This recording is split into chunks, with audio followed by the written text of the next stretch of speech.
Hi, it's time for another 5 minutes with Mark. Glad to join you tonight. We're going to look at the first chapter, verses 40 to the end of the chapter 45. And yes, I'm wearing flannel because it's cold in the basement. A leper came to him, Jesus, begging him, and kneeling, he said to him, "If you choose, you can make me clean." Moved with pity, Jesus stretched out his hand and touched him, and said to him, "I do choose. Be made clean." Immediately the leprosy left him, and he was made clean. After sternly warning him, he sent him away at once, saying to him, "See that you say nothing to anyone, but go, show yourself to the priest, and offer for your cleansing what Moses commanded as a testimony to them."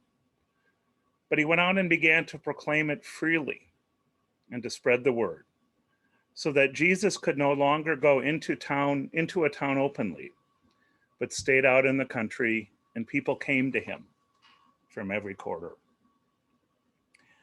There's a lot of good stuff in these verses from Mark. We have our fourth immediately, so I'm keeping track. I've got a scoreboard going. But there's a word play going on in here. And as the leper says to Jesus, "If you choose to make me clean, if you choose, you can make me clean."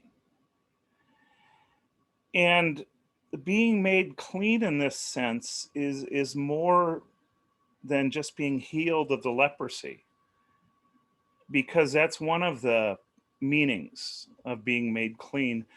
But it's also in a ritual sense, in a religious sense. The leprosy makes this man an untouchable. It makes him someone who is unclean, who you're not supposed to hang out with. So that's kind of the second level of meaning to this make clean. Not only is he healed of his leprosy, but he's brought back into society as someone who's no longer an outcast. And as I was reading this, the beginning of verse 41 really jumped out at me. It says, "Moved with pity." And as I was thinking about that, this starts to show a little bit about the character, and it puts a little bit of a human side on Jesus and Mark. Because Jesus has an emotion. He sees the man. He has pity. And because of that, he chooses to use his power to make the man clean. So it's a reminder of things we're going to see later on, that Jesus does act out of love and pity. And then as we get to the end, here's another command from Jesus. "See that you say nothing to anyone, but go show yourself to the priest and offer for your cleansing what Moses commanded."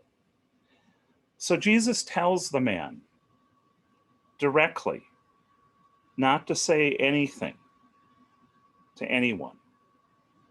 And if you look at the other gospels, it's not as strong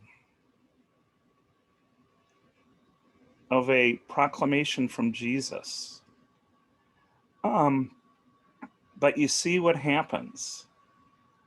The man has been told to be silent. And that's another thing that you're going to see throughout Mark. The demons are told to be silent. The disciples on the mountain after the transfiguration are told to be silent.